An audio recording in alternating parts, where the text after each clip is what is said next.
അപ്പിയൊക്കെ ദേവാലയത്തിലെ മണിനാദം മുഴങ്ങി. ചെറിയ മണിനാദം പോലെ തന്നെ ചെറിയൊരു പള്ളി. അതിൽ ഭക്തജനങ്ങൾ വിരലിൽ എണ്ണാൻ മാത്രം.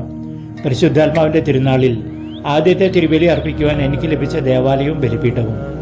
ഞങ്ങളുടെ വലിയ പള്ളികളോടൊപ്പം ചെറിയ പള്ളികൾക്കും പെന്തക്കോസ്ത് അനുഭവം പങ്കുവയ്ക്കണമെന്ന ആഗ്രഹത്തിലാണ് മണ്ണിൽ തീർത്ത ഈ കൊച്ചു ദേവാലയം തേടി ഞങ്ങൾ എത്തിയത്. അപ്പിയേക്ക പള്ളിയിലെത്തുവാൻ 1 മണിക്കൂർ നടക്കേണ്ടതുണ്ട്. അതുകൊണ്ട് ആദ്യത്തെ കുർബാന അവിടെയും രണ്ടാമത്തെ കുർബാന ചാരഭീതി പള്ളിയിലുമാണ്. നിർഭാഗ്യവശാൽ അപ്പിയേക്ക പള്ളിയിലെ കാറ്റഗിസ്റ്റിന് അസുഖം ബാധിച്ച് സ്ഥലത്തില്ലാത്തത് മൂലം അദ്ദേഹം അറിയിച്ചു അവിടുത്തെ കുർബാന അന്ന് ക്യാൻസൽ ചെയ്യുവാൻ. എങ്കിലും രാവിലെ തന്നെ ഞങ്ങൾ ചാരഭീതി ഗ്രാമത്തിൽ എത്തിയപ്പോൾ അറിഞ്ഞു അപ്പിയേക്ക ഗ്രാമത്തിൽ കാറ്റഗിസ്റ്റ് തിരിച്ചെത്തിയെന്ന്. ഉടനെ അദ്ദേഹത്തെ ഫോൺ വിളിച്ച് പറഞ്ഞു ഞങ്ങൾ രോഗിയായി അദ്ദേഹത്തെ കാണാൻ വരുന്നുണ്ടെന്ന്.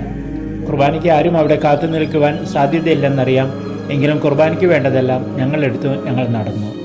വഴി വളരെ മോശം. എങ്കിലും ആരോ ഞങ്ങളെ വലിച്ചുകൊണ്ട് പോകുന്ന പോലെ ഞങ്ങൾ നടന്നു. പയറുകൃഷി ചെയ്യുന്ന പാടങ്ങളിലൂടെ ഞാങ്ങളെ കാടുകൾക്കിടയിലൂടെ ഞങ്ങൾ മാജിയിലെ പുഴക്കരയിലെത്തി. അവിടെ ഗ്രാമത്തിലെത്തണമെങ്കിൽ പരിശുദ്ധാത്മാവിൻ്റെ നിറവ് ലഭിക്കണമെങ്കിൽ ഞങ്ങൾക്കൊരു മാമോദീസ വെള്ളത്തിൽ സ്വീകരിക്കേണ്ടതുണ്ട്. എല്ലാ മഴക്കാലത്തും കുത്തിയൊഴുകുന്ന മാജിയിലെ പുഴ കടക്കണം. വർഷക്കാലത്തെ ഈ ഗ്രാമത്തെ ഒരു ദ്വീപാക്കി മാറ്റുന്നതിൽ മാജിയിലെ പുഴയ്ക്ക് വലിയൊരു പങ്കുണ്ട്. മഴക്കാലം മാറിയതുകൊണ്ട് ഇപ്പോൾ നടന്നു തന്നെ നമുക്ക് അക്കരെ എത്താം.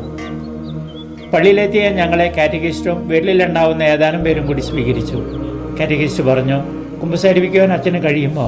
സമ്മതം പറഞ്ഞ ഉടനെ പള്ളിമുറ്റത്ത് തന്നെ കുമ്പസാരത്തിനായി ഒരു കസേര ഒരുക്കപ്പെട്ടു. മുറ്റത്ത് കളിച്ചുകൊണ്ടിരുന്ന കൊച്ചുകുട്ടികൾ കുമ്പസാരത്തിന് സാക്ഷികളായി സാഹൂതം നോക്കി നിന്നു. ചിലരുടെ കുമ്പസാരം കേട്ടപ്പോൾ ചില പന്തികേടുകൾ തോന്നി.